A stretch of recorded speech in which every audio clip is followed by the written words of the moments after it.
នេះគឺជា11អ្នកដំបូងរបស់ក្រុមបាសេឡូណាគឺមានចាំទី Vosek Chesney ខ្សែការពារ Alejandro Balde Nico Manes Martinez ប៉ៅគូបាស៊ីហើយនឹង Jules Koundé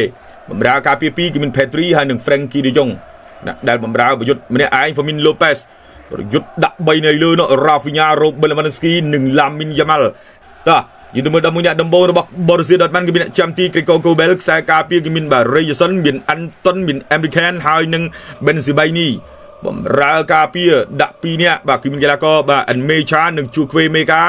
បំរើប្រយុទ្ធម្នាក់ឯង Julian Brand ប្រយុទ្ធ3នៅលើបងប្អូនបាទគឺមាន Kitten មាន Kuresi ហើយនឹង Karim Adeyemi អាយ៉ាទំនងលេងដូចគ្នាហ្មងបាទ 4-2-1-3 អាយ៉យលេងប្រយុទ្ធសម្រុកដូចគ្នាបាទសម្រាប់អ្នកទាំងពីរនេះឥឡូវយើងទស្សនាអញ្ញាកដាលលោក Escas បាទផ្លុំកញ្ចែឲ្យចាប់ផ្ដើម kick off រវាង Dortmund ហើយនឹង Barcelona អាយ៉ាទៅហើយបាទសម្រាប់ក្រុមបាកាស្រូចូលមកលេវីវាយកែងល្អណាស់ទះស្ដាំដៃឲ្យមកឡាមីនយ៉ាម៉ាល់កັបឆ្វេងទាត់ឆ្វេងមិនចូលទេមានការសង្គ្រោះបានពីសំណាក់អ្នកចាំទី Gregor Kobel បានបាល់ទៅពី Pedri រុញមកឲ្យ Rafinha sprint ល្អណាស់ Rafinha កាត់ចូលថែមស្ដាមមិនចូលទេ Robert Lewandowski បិទតែនឹងមានគ្រាប់បាល់បោកឆាកGregor Kobel ជាមនុស្សដែលជាអ្នកសង្គ្រោះបាល់ដ៏គ្រោះថ្នាក់ពីសំណាក់ FC Barcelona Rafinha កាត់ឲ្យដូចពុំ Levi មិនចូលទេវ៉ាវការសុទ្ធនេះស្អាតណាស់ប៉ុន្តែ Gregor Kobel សង្គ្រោះបាល់ដ៏គ្រោះថ្នាក់នេះបានល្អមែនទែនបាទតំណងលើកតែតបាល់នេះបាទ Fermin ឲ្យសញ្ញាលើកចូលមកខាងក្នុងមកធ្លាក់មកដល់កន្លែងនេះទាត់មកជើងស្រមចូលគោល Barcelona ដាក់ Dortmund មួយគ្រាប់មុនហើយដោយការរកគ្រាប់បាល់ពីប៉ៅគូបាស៊ីឬក៏ណាដូចជា Inigo Martinez និងគូបាស៊ីដូចជាសហការគ្នាមើលរូបភាពម្ដងទៀតមើលអ្នកណាឲ្យច្បាស់ប៉ៅគូបាស៊ីឡើងមករកតែoffside មែននឹងលោកជើងរអី Rafinha ហ្នឹងនឹងលោកជើងរអីអូខេមិនអបសាយទេ Barcelona 1-0 នាំមុខទៅលើក្រុម Borussia Dortmund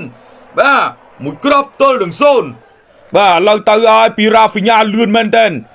Rafinha 3-2 ណា Rafinha ទាញស្ដាំ Rafinha សូត Lewandowski អត់ចូលទេ Rafinha អត់សុទ្ធទេសុខចិត្តបញ្ជូនបាទឥឡូវទៅវិញឲ្យពីសំណាក់ក្រុម Borussia Dortmund Karim Adeyemi Karim ក្រោះចូលមកឱកាសសូតអត់ទេ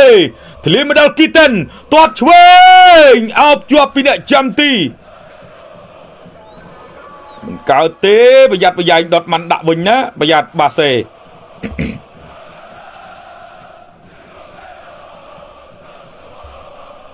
ណែមកជើងកន្លែងនេះចាប់បានពីអ្នកចាំទីពីសំណាក់ Robert Lewandowski អស់ចំហសុទ្ធហើយនេះបានទៅបន្តគ្រប់គ្រងបាល់អាយ៉ាបញ្ជូនចូលឲ្យមក Kuresi សុទ្ធកាប់ឆ្វេងទាត់ឆ្វេងប៊ីប៊ីស្មើ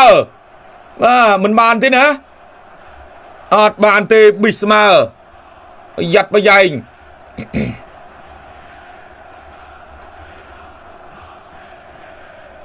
ណែមកជើងឆ្វេង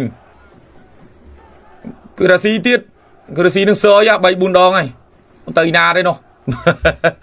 អត់កាច់ឆ្វេងដៃទៅសុទ្ធចំមុខទៅណាទៅនឹងប្រោយឲ្យខ្ចៅតង់ទី1 Barcelona បានជ្រុងចំនួន4 Dortmund មាន1ជ្រុងឥឡូវទៅទៀតហើយកន្លែងនេះ Lamine Yamal លើកចូលឲ្យមក Rafinha តើ Robert Lewandowski ចូល Barcelona ពីគ្រាប់ទល់នឹង0ទៅលើ Borussia Dortmund ដោយ Robert Lewandowski ការលើកបាល់ចូលមកមិនអបសាយទេតែចូលក្នុងមក Lewandowski ឃើញអបសាយទេបាល់នេះស្អាតបច្ចេកទេសខ្ពស់បច្ចេកទេសល្អណាស់តែអស៊ីស្អាតឲ្យគាត់ជំមុជភ្លេចមួយផ្លែតច្បាច់ហ្នឹងបានមកចង្អាមហ្នឹងបាទ Levi គាត់តែបាទតាក់ដោយសារតែអ៊ីនធឺណិតបងប្អូនហើយបាទខ្ញុំមិនដឹងថាធ្វើយ៉ាងណាដូចជារឿងធូរស្បើយមកវិញអ៊ីនធឺណិតមកវិញហើយបងប្អូនបាទទឹកប្រាក់សុវត្ថិភាពខ្ពស់24ម៉ោងលើ24ម៉ោងបងប្អូន បាទយុទស្សនាឱកាសកន្លែងនេះអីយ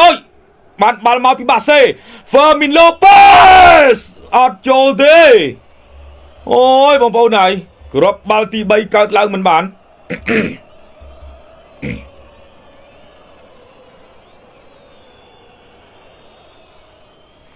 ណែបាល់នេះល្អ Fermin អូយខុតសុតខុសបាល់ខុសទីមកជើងស្ដាំខុំតិច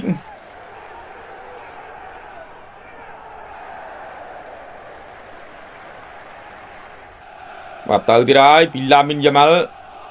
ឡាមីនលើកចូលឲ្យមកតែអាយ៉ា Fermin Lopez សូនថែមឆ្វេងអត់ទៀតអើយធ្វើម៉េចនៅជាទស្សនាបាល់នេះវាល្អពេកហើយបាទ Fermin Lopez ម្នាក់ឯងថែមមួយទៀតអត់លិតបដ ாய் Fermin Lopez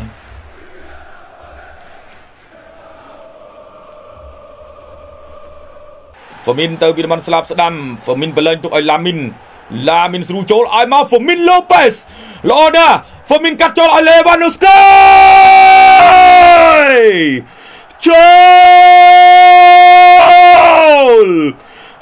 ចូលបាសេឡូណា3គ្រាប់ទល់នឹង0ទៅលើ Borussia Dortmund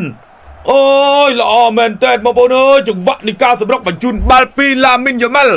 ល្អណាស់ឲ្យមក Fermin Lopez បើសុទ្ធខ្លួនឯងទៀតអត់លិតទៀតក៏ប៉ុន្តែឲ្យម្នាក់ច្បាស់គេសុទ្ធច្បាស់អញ្ចឹងមើលគេឲ្យហើយបានបាល់ពី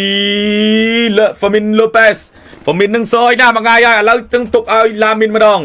ឡាមីនស្រូចូលមកបណ្ដាយអូយបាល់នេះស្អាតណាស់ហើយក៏បន្តកាត់មកលេវី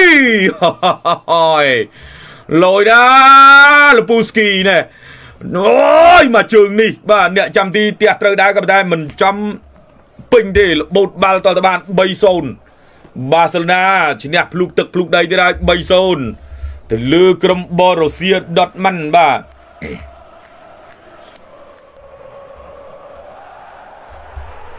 អាយ៉ា Robert Lewandowski ឲ្យមក Rafinha គ្រាប់ទី4ហាឡាមីនយ៉ាម៉ាល់ចូល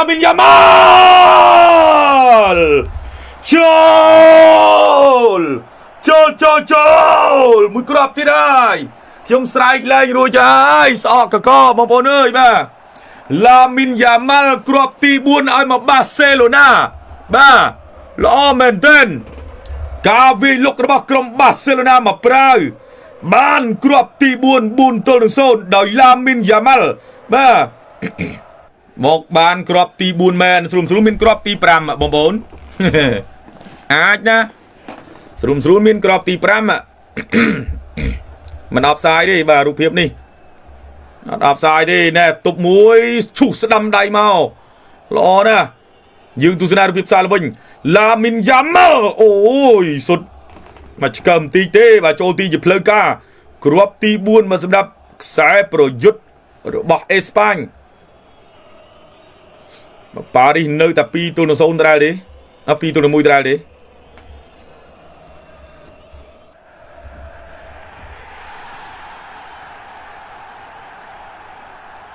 អាយ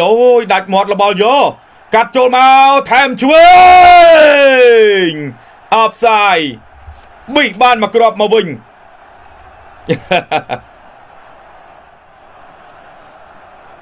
យើងទស្សនាកន្លែងនេះអបសាយធំ